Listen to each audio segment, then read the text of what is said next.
There have been rumors that the Sanxingdui Ruins in Sichuan province, China, may be extraterrestrial, ever since archaeologists discovered a number of bizarre and amazing items there in 1986.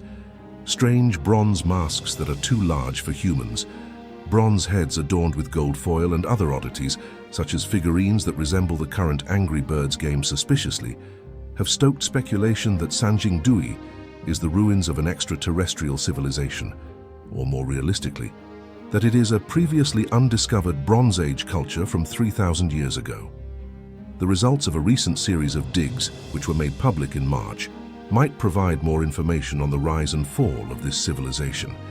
Given that it casts doubt on the notion that China's complex Bronze Age cultures ended with the Yellow River civilization, Sanxingdui may be the most important archaeological find of the modern era. This enigmatic civilization, which seems to have no documented past, has captivated the interest of the country for decades and sparked enduring scholarly discussions about its society and history. When a local farmer with the surname Yan dug a pond near his house in 1929, he unintentionally unearthed many jade pieces. American missionary, anthropologist, and archaeologist Dr. David Crockett Graham conducted the first excavations at Sanxingdui. However, Sanxingdui did not gain prominence until 1986, when specialists from the Sichuan Provincial Cultural Relics and Archaeology Research Institute discovered 2 entire holes filled with artifacts. Since then, archaeologists have regularly excavated the site. However, the most recent extensive dig got underway after fresh artifacts were discovered in late 2019. Since then, 6 more trenches have been found, yielding over 500 fascinating artifacts that have been excavated, including remnants of silk, bronzeware, gold ornamentation, and a partial golden mask. However, questions about the Sanxingdui culture still linger. What kind of society existed among the people who lived at this location? How did this civilization vanish? Archaeologists and historians are putting together the clues, literally, since no written script has been uncovered. All relics unearthed so far have been broken into bits, burned, covered in a layer of ivory, and buried. Experts estimate that the majority of these artifacts are ceremonial items that point to a religion that worshipped the sun. Since no human remains have been found in the pits, scholars now think the location is a place of worship, rather than a tomb, possibly a sizable temple.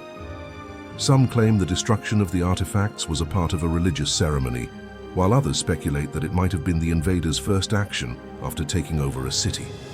Based in the lower reaches of the Yellow River, the Shang dynasty predated Sanxingdui and is the more well-known and prominent Bronze Age in China. The Shang civilization, whose common bronze products were ding and zun, enormous receptacles that contained food and drink during sacrifice rites, has never produced a human statue. These rituals were documented in writing engraved on animal bones and on the containers. The Shang performed human sacrifices for ceremonial events and worshipped their ancestral gods.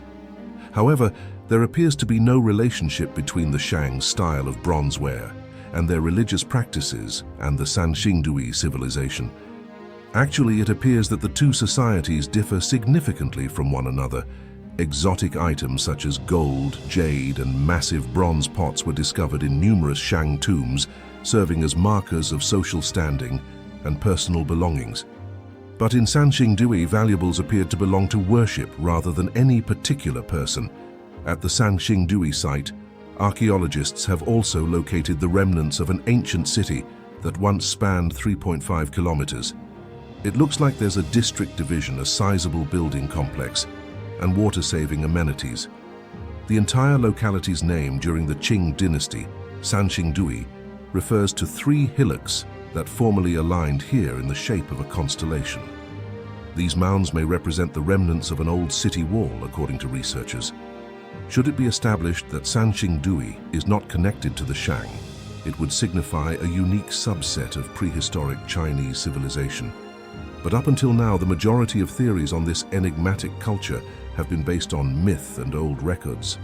Legends of an ancient Shu kingdom in Sichuan, in particular, were abundant in popular historical accounts and seem to fit the Sanxingdui site.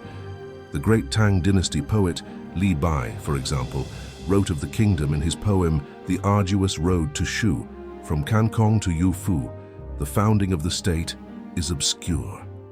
They did not speak to anyone outside of their group for 48,000 years. Chronicles of Huayang, a gazetteer of southwest China from the 4th century, mentions 3 ancient kings of Shu, Cancong, Bohuo, and Yufu, who each ruled for 100 years. After that, they entered heaven and turned become immortals along with their people. It was also said that Cancong taught the ancient Shu people how to weave silk. Might Kong's eyes were described as muzong in the chronicles, which might indicate protruding eyes or vertical eyes. Some researchers use this to imply that the massive bronze mask from Sanxingdui, with its eyes sticking out, was a ritual device that represented Cancong. 8 bronze trees were also discovered during the 1986 dig. The best preserved one is nearly 4 meters tall. There is a bird figure perched on each of the 9 branches, which are separated into 3 layers. This brings to mind the tale of a magic tree found in the classic of Mountains and Seas, an ancient collection of folktales written before the 3rd century BCE. The story goes that there were once 10 suns in the globe, and that the spirits of these suns were represented by golden ravens who slumbered on the magical Fusang tree in the eastern sea. While the sun moved in different directions across the sky, one raven would remain atop the tree and the other 9 would stand on the branches below. Even more remarkable is the disappearance of Sanxingdui culture. It was often thought that floods or foreign invaders had destroyed the civilization. More research has since shown that the ancient people's downfall may have been brought on by internal factors.